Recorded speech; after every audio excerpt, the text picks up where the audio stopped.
को पढ़ना है रे, सॉरी किरण, कोण। कोण क्या होता है, अभी जो हम लोगों ने चीजें पढ़ा उसी से रिलेटेड चीजें हैं कोण, एंगल्स। एंगल्स बेसिकली क्या होता है ये समझते हैं। तो कोण जो है सो क्या होता है कि जो अगर आपको रे समझ में आ गया होगा, किरण समझ में आ गया होगा, तो कोण भी आपको बेसिकली समझ में आ जाएगा। तो थोड़ा देर के लिए आपसे मैं पूछता हूँ बताना कि कोण रे किसको बोलते हैं। तो रे क्या होता है कि जो एक पॉइंट से शुरू होती है, एक वैसा लाइन जो एक बिंदु से शुरू होकर के इन्फिनाइट तक जाती है, अनंत तक जाती है, उसको हम लोग कोण रे बोलते हैं या किरण बोलते हैं। तो अगर कहा जाए कि दो किरण हो जिनका स्टार्ट पॉइंट सेम हो, जैसे कि हमारे पास यह एक किरण है और यह भी एक हमारा किरण है, दोनों किरण है जिसका स्टार्टिंग पॉइंट क्या है, सेम है। तो अगर दो किरण है, दोनों का स्टार्टिंग पॉइंट सेम है, तो इन दोनों रे के बीच में जो बनता है इसी को हम लोग बेसिकली नाम देते हैं कोण। क्या बोलते हैं, कोण बोलते हैं।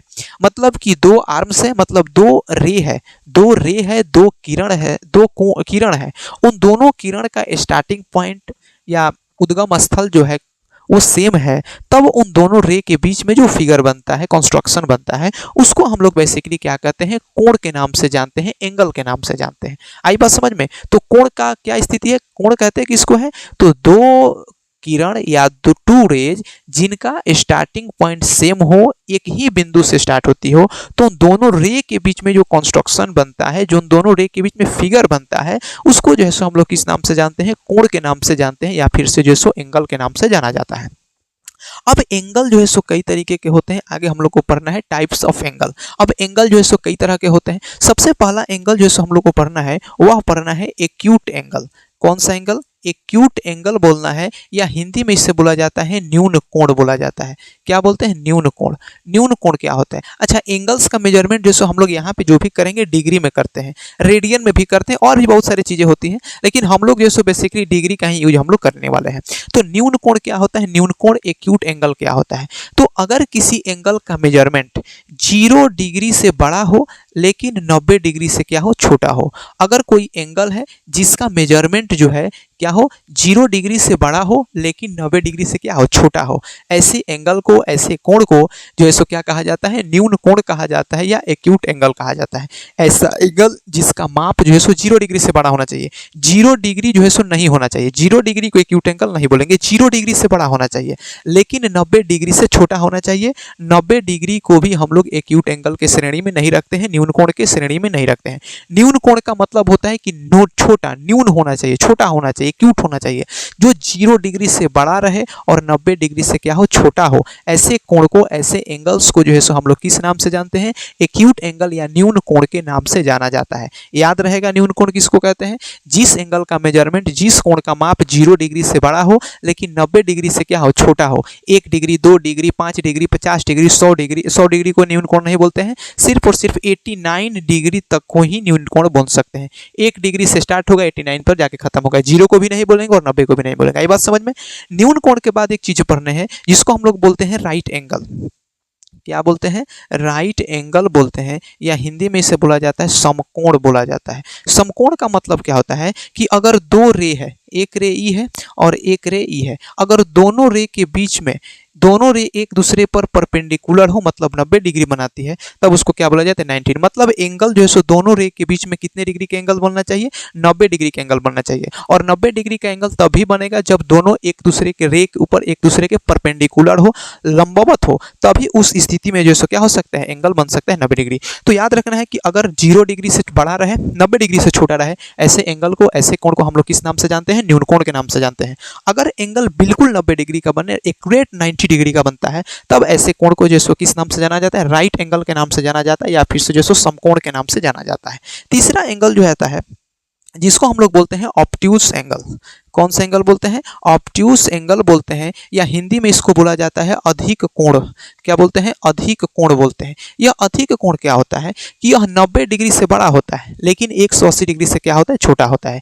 एक वैसा कोण जिसका मेजरमेंट जो है सो क्या होता है कि 90 डिग्री से बड़ा हो, यहाँ पे लिख देते हैं जिसका माप जो है सो 90 डिग्री से बड़ा हो लेकिन 180 डिग्री से क्या हो, छोटा हो। ऐसे कोण को, ऐसे एंगल्स को जो है सो किस नाम से जानते हैं, अधिक कोण के नाम से जानते हैं, या फिर से जो है सो ऑब्ट्यूज एंगल के नाम से जाना जाता है। एक कोण जिसका मेजरमेंट 90 डिग्री से बड़ा हो लेकिन 180 डिग्री से क्या हो, छोटा हो, ऐसे कोण को जो है सो किस नाम से जाना जाता है, अधिक कोण के नाम से जाना जाता है। अधिक कोण जो है सो इस तरीके का कंस्ट्रक्शन बनाता है जो 90 डिग्री से बड़ा होता है लेकिन 180 डिग्री से क्या होता है, छोटा होता है। ऐसे कोण को किस नाम से जानते हैं, अधिक कोण के नाम से जानते हैं। तो अभी तक हम लोग कोण के 3 टाइप्स पढ़े। एक पढ़े थे एक्यूट एंगल जिसका मेजरमेंट 90 डिग्री से छोटा होता है और 0 डिग्री से बड़ा होता है, ऐसे कोण को बोला जाता है न्यून कोण या एक्यूट एंगल बोला जाता है। राइट एंगल जिसका मेजरमेंट एक्यूरेट 90 डिग्री का होता है उसको हम लोग बोलते हैं राइट एंगल बोलते हैं। तीसरा एंगल जो है बोला जाता है अधिक कोण। अधिक कोण का मतलब होता है एक्यूट एंगल, सॉरी अधिक कोण का मतलब होता है ऑब्ट्यूस एंगल। ऑब्ट्यूस एंगल का मतलब होता है कि जो 90 डिग्री से बड़ा होता है लेकिन 180 डिग्री से छोटा होता है। ऐसे कोण को जो है क्या, कौन सा कोण बोला जाता है, अधिक कोण त्रिभुज, सॉरी अधिक कोण ऑब्ट्यूस एंगल जो है बोला जाता है। इसके अलावा भी कई सारे एंगल के टाइप्स होते हैं जिसको हम लोग एक एक करके पढ़ने का काम करेंगे। हमको आशा है कि आप इन 3 एंगल के बारे में जो है बेहतरीन तरीके से समझ गए होंगे। चलिए आगे हम एक एंगल्स का टाइप पढ़ेंगे जिसको बोलते हैं स्ट्रेट एंगल। कौन सा एंगल बोलते हैं, स्ट्रेट एंगल बोलते हैं। स्ट्रेट एंगल को हिंदी में बोला जाता है रिजु कोण, रिजु कोण बोलते हैं। स्ट्रेट एंगल को हिंदी में बोला जाता है रिजु कोण या फिर से जो सीधा कोण बोला जाता है स्ट्रेट एंगल। स्ट्रेट एंगल क्या होता है कि मैंने बताया कि एंगल जो बनता है 2 रे से बनता है या 2 किरण से बनता है। तो अगर 2 रे, एक रे इस डायरेक्शन में हो और एक रे इस डायरेक्शन हो, मतलब कि दोनों रेज जो है, दोनों किरण एक दूसरे के जब अपोजिट डायरेक्शन में होते हैं, बिल्कुल अगर एक राइट जा रहा है तो दूसरा लेफ्ट जा रहा हो, दोनों एक दूसरे के अपोजिट डायरेक्शन में ट्रेवल करती है, दोनों एक दूसरे की अपोजिट में जाती है, तब इन दोनों रे के बीच में जो एंगल बना जाता है उसको क्या बोलते हैं, स्ट्रेट एंगल बनता है। और जो स्ट्रेट एंगल बनता है, रिजु कोण बनता है, वह एक्यूरेट 180 डिग्री का बनता है। कितने डिग्री का बनता है, 180 डिग्री का बनता है। अगर मान लेते हैं कि एक रे हमारा ये हो गया और एक रे ये हो गया, दोनों रे एक दूसरे के बिल्कुल अपोजिट, एक रे इधर जा रहा है, एक रे इधर जा रहा है। अब यहाँ पे जो कोण बनेगा कितने डिग्री का कोण बनेगा, 180 डिग्री का कोण बनेगा, 180 डिग्री का कोण बनेगा। तो अगर दोनों रे के बीच में 180 डिग्री का कोण बनता है, 180 डिग्री का कोण बनता है, तब ऐसे कोण को, ऐसे एंगल्स को जो है सो कौन सा कोण बोला जाता है, स्ट्रेट एंगल बोलते हैं, या फिर से जो सो रिजु कोण बोलते हैं, या सरल रेखीय कोण बोलते हैं, या सीधा कोण बोलते हैं। ये जो स्ट्रेट एंगल होता है, स्ट्रेट एंगल ही हो गया, इसका जो है सो 180 डिग्री के बराबर होता है। इसके बाद से स्ट्रेट एंगल के बाद जो है सो एक और हम लोगों ने चीज पढ़ा था, रिफ्लेक्स एंगल। एक चीज और पढ़ना है जिसको बोला जाता है रिफ्लेक्स एंगल। रिफ्लेक्स एंगल को हिंदी में बोला जाता है प्रतिवर्ती कोण। रिफ्लेक्स एंगल को हिंदी में क्या बोला जाता है, प्रतिवर्ती कोण बोला जाता है। क्या बोला जाता है, प्रतिवर्ती कोण। रिफ्लेक्स एंगल क्या होता है, जैसे मानकर चलते हैं कि हमने यहाँ पे कोई कोण बनाया, ये मान लेते हैं कि 60 डिग्री का कोण बना, तो 60 डिग्री का कोण बना मतलब न्यून कोण बना, एक्यूट एंगल बना। तो ये जो 60 डिग्री का कोण बना, तो ई वाला जो कोण बनता है, ई वाला, इस ई वाला कितने डिग्री का बनेगा, तो आपको पता है कि किसी भी बिंदु के, कोई भी पॉइंट के चारों तरफ जो कोण बनता है वो कितने डिग्री का बनता है, 360 डिग्री का बनता है, 360 डिग्री का बनता है। तो ये वाला जो कोण बनेगा वो कितने डिग्री का बनेगा, 300 डिग्री का बनेगा। तो बेसिकली ये वाला जो कोण होता है इसी को बोलते हैं रिफ्लेक्स एंगल। या रिफ्लेक्स एंगल का और भी परिभाषित कर सकते हैं, जो कोण 180 डिग्री से बड़ा हो और 360 डिग्री से क्या हो, छोटा हो, ऐसे कोण को जो सो क्या बोला जाता है, रिफ्लेक्स एंगल, या फिर से जो सो प्रतिवर्ती कोण बोला जाता है। तो रिफ्लेक्स एंगल का मानना हो जाए कि 180 होना चाहिए या 180 से बड़ा होना चाहिए, लेकिन 360 डिग्री से क्या होना चाहिए, छोटा होना चाहिए। तब ऐसे कोण को जो सो कौन सा कोण बोला जाता है, रिफ्लेक्सिव एंगल बोलते हैं, या प्रतिवर्ती कोण के नाम से भी जाना जाता है। आई होप कि आप इस बात को समझ गए हो कि रिफ्लेक्सिव एंगल क्या होता है। जैसे मैं आपसे पूछता हूँ, यहाँ पे मैंने कोई स्ट्रेट एंगल बनाया, तो आप बताइए अगर ई एंगल 180 डिग्री का बनेगा तो ई वाला जो कोण बनेगा ये भी 180 का बनेगा, मतलब कि 180 हो सकता है रिफ्लेक्स एंगल, लेकिन 180 से छोटा नहीं होगा और 360 से कभी भी बड़ा नहीं होगा। ये बात ध्यान में रखना है। आई बात समझ में। तो रिफ्लेक्स एंगल क्या होता है, रिफ्लेक्स एंगल जिसका मान 180 या 180 से बड़ा होता है और 360 डिग्री से क्या होता है, छोटा होता है, ऐसे कोण को जो सो कौन सा कोण बोलते हैं, रिफ्लेक्स एंगल बोलते हैं, या फिर से जो सो प्रतिवर्ती कोण के नाम से भी जाना जाता है। आई होप कि आप इस बात को समझ गए होंगे कि रिफ्लेक्स एंगल आखिर होता है क्या है। इसके अलावा भी बहुत सारे एंगल होते हैं जिसको समझने का प्रयास करते हैं। रिफ्लेक्स एंगल के बाद जो एक और चीज हम लोग को पढ़ना है, उसको हम लोग बोलते हैं, उसको जो हम लोग बोलते हैं कौन सा कोण, स्ट्रेट, क्या बोलते हैं, लीनियर पेयर एंगल। क्या बोलते हैं, linear pair angle. Linear pair, रैखिक युग्म कोण। रैखिक युग्म कोण मतलब कि दो कोण क्या होना चाहिए, दो कोण ऐसे है, दो कोण ऐसे है जिनका योगफल 180 डिग्री होना चाहिए। दो रे मतलब कि देखिए, एक रे तो ये हो गया, एक रे ए हो गया और एक तीसरा रे हो गया। अगर दोनों रे के दोनों एंगल का सम 180 डिग्री आ रहा है तब उसको जो है सो क्या बोला जाता है, लीनियर पेयर एंगल बोला जाता है। लेकिन आपको कंफ्यूज नहीं होना है, एक सप्लीमेंट्री एंगल में भी होता है। तो सप्लीमेंट्री एंगल कोई भी एंगल हो सकता है कि, लेकिन लीनियर पेयर एंगल जो होना चाहिए, रैखिक युग्म कोण जो होना चाहिए, बिल्कुल आसपास में होना चाहिए। अगर दो पास पास के कोण जिनका सम 180 डिग्री आता है, तब उन दोनों कोण को जो है कौन सा कोण बोलते हैं, लीनियर पेयर एंगल बोलते हैं। पेयर का मतलब होता है जोड़ा, दोनों एक साथ युग्म में होना चाहिए, पेयर में होना चाहिए। तो ये बताइए कि ई वाला एंगल और ई वाला एंगल एक दूसरे के लीनियर है कि नहीं है, बिल्कुल लीनियर पेयर है। यहाँ पे भी एक है, यहाँ पे, मतलब ये दोनों एंगल एक दूसरे के लीनियर पेयर एंगल कहलाएंगे। लेकिन सप्लीमेंट्री एंगल जब बताएंगे तो वहां पे चीजें अलग होती है। यहाँ पे आपको ये समझना है कि अगर दो पास पास के कोण जिनका सम 180 डिग्री होता है, तब उन दोनों कोणों को जो कौन सा एंगल बोलते हैं, लीनियर पेयर फिर से या रैखिक युग्म के कोण बोला जाता है। लीनियर पेयर के बाद से एक आता है जिसको हम लोग बोलते हैं कॉम्प्लीमेंट्री एंगल। कौन सा बोलते हैं, कॉम्प्लीमेंट्री एंगल बोला जाता है। ये कॉम्प्लीमेंट्री एंगल क्या होता है, जिसको हिंदी में कोटि पूरक कहते हैं। कॉम्प्लीमेंट्री एंगल को हिंदी में क्या बोलते हैं, कोटि पूरक या पूरक कोण बोलते हैं। कोटि पूरक या पूरक कोण कहते हैं कि कोई भी दो कोण हो, कोई भी दो एंगल हो जिसको जोड़ने पर 90 डिग्री आता है। कोई भी दो एंगल, अगर मान लेते हैं एक कोण ए है और एक कोण बी है, दोनों को जोड़ने पर 90 डिग्री आता है, तब इन दोनों कोणों को कौन सा कोण बोलते हैं, कॉम्प्लीमेंट्री एंगल बोलते हैं, या कोटि पूरक बोलते हैं, या पूरक कोण कहते हैं। दो कोण जिसको जोड़ने पर 90 डिग्री आता है, 90 डिग्री आता है, वे दोनों कोण एक दूसरे के क्या कहलाते हैं, पूरक कहलाते हैं, या फिर से जो कोटि पूरक कहलाते हैं। आई बात समझ में। इसी तरीके से एक होता है सप्लीमेंट्री एंगल। तो जो सप्लीमेंट्री एंगल होता है, क्या होता है, सप्लीमेंट्री एंगल। इस सप्लीमेंट्री एंगल को हिंदी में बोलते हैं समपूरक कोण। मतलब वैसे दो कोण जिसको जोड़ने पर 180 डिग्री आता है। ये कोई भी दो एंगल होना चाहिए, ये पास पास नहीं होना चाहिए। देखिए लीनियर पेयर में और सप्लीमेंट्री एंगल में डिफरेंस होता है कि जो लीनियर पेयर बनते हैं वो दोनों एंगल एक दूसरे के बिल्कुल पास में होना चाहिए, वो युग्म होना चाहिए, बिल्कुल पास पास में होना चाहिए। लेकिन सप्लीमेंट्री एंगल में जरूरी है कि वो पास में, कोई भी दो एंगल हो सकता है। उन दोनों एंगल का जो है सम कितना डिग्री होना चाहिए, 180 डिग्री होना चाहिए। तब ऐसे कोण को, ऐसे एंगल्स को जो है कौन सा एंगल बोलते हैं, सप्लीमेंट्री एंगल बोलते हैं, या फिर से जो समपूरक कोण कहा जाता है। तो हम लोगों ने अभी तक कोण के लगभग जितने टाइप्स थे उसको समझा। एक्यूट एंगल समझा कि जो 0 डिग्री से बड़ा हो, 90 डिग्री से छोटा हो, एक्यूट एंगल। जो 90 डिग्री का होता है समकोण।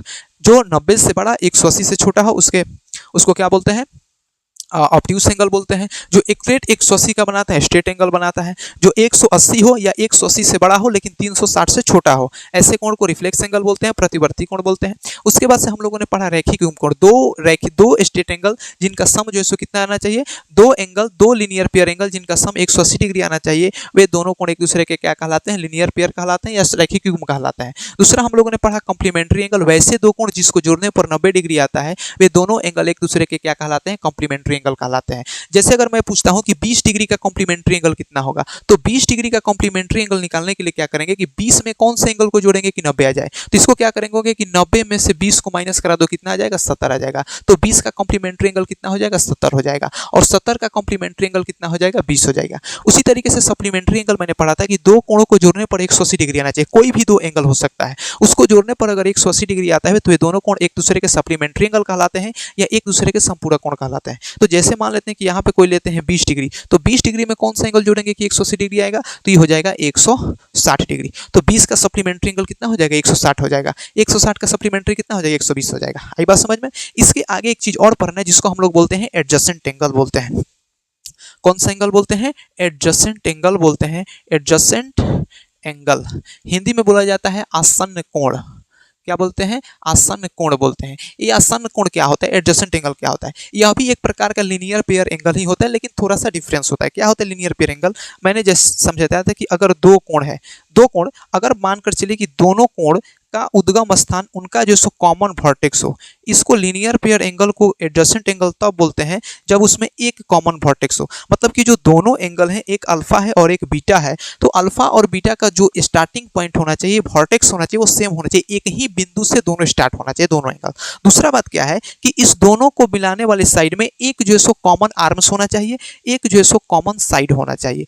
क्या होना चाहिए, कॉमन साइड। जैसे कि ई वाला बीटा कोण बन रहा है तो इस और इस वाले साइड से मिलकर बन रहा है। अल्फा कोण बन रहा है तो ई वाला साइड और इस वाला साइड से मिलकर बन रहा है। मतलब कि जो 20 वाला साइड है इस एंगल को भी बनाने में मदद कर रहा है और इस एंगल को भी बनाने में मदद करता है। मतलब कि दोनों एंगल बनाने में यह साइड जो क्या है, मेजर इसका अहम भूमिका है, मतलब दोनों में कॉमन है। तीसरा बात कंडीशन क्या होता है कि जो साइड कॉमन नहीं है, जो साइड कॉमन नहीं है वो कॉमन साइड के अपोजिट होना चाहिए, अपोजिट डायरेक्शन होना चाहिए। जो साइड कॉमन नहीं है वो कॉमन साइड के अपोजिट होना चाहिए। अगर यह साइड कॉमन है तो दोनों जो नॉन कॉमन साइड है वो एक तरफ इधर रहेगा तो दूसरा एक तरफ रहेगा, दोनों एक ही डायरेक्शन में जो है सो नहीं हो सकते हैं। तब ऐसे एंगल को भी दोनों एंगल कौन से एंगल कहलाते हैं? एडजेसेंट एंगल कहलाते हैं, या फिर से अंग्रेजी में बोला जाता है आसन्न कोण बोला जाता है। तो दो रैखिक युग्म कोण को आसन्न कोण होने की तीन शर्तें होती हैं। पहला कि उसका कॉमन वर्टेक्स होना चाहिए, तीसरा कॉमन साइड होना चाहिए, और तीसरा जो साइड कॉमन नहीं है वह कॉमन साइड के अपोजिट होना चाहिए, उल्टा होना चाहिए। जैसे मैं के सामने आपके फिगर बनाता हूं, यहाँ पे ऐसे दो कोण बनाते हैं, यहाँ पे एक अल्फा बन रहा है और एक जो है सो क्या बन रहा है? बीटा बन रहा है। ठीक है, यहाँ पे एक अल्फा बना दिया और यहाँ पे मैंने क्या बना दिया? बीटा बना दिया। अब देखिए, अगर पूछा जाए कि बताइए कि अल्फा और बीटा एक दूसरे के आसन्न कोण कहलाएंगे कि नहीं कहलाएंगे, आप एक बात बताइए। तो आपको क्या है, पहला आपको कंडीशन है कि कॉमन वर्टेक्स होना चाहिए। देखिए, इस वाला का भी वर्टेक्स यहीं पे है और ये बड़ा वाला का भी वर्टेक्स यहीं पे है, मतलब कि पहला हमारा क्राइटेरिया है कि दोनों एंगल का कॉमन वर्टेक्स है। तो हो सकता है दूसरा कंडीशन होता है कि इसमें कॉमन साइड होना चाहिए। तो देखिए, अगर हम लोग बीटा कोण बनाते हैं तो ई वाला साइड और ई वाला साइड से मिलकर बनता है, अल्फा कोण बनाते हैं तो ई वाला साइड इस वाला साइड में मिलता है, और बीटा वाला बनाते हैं तो ई वाला साइड से और ई वाला साइड से मिलता है। मतलब कि जो नीचे वाला साइड है दोनों एंगल को बनाने में मदद करता है, मतलब कि इसमें कॉमन साइड है।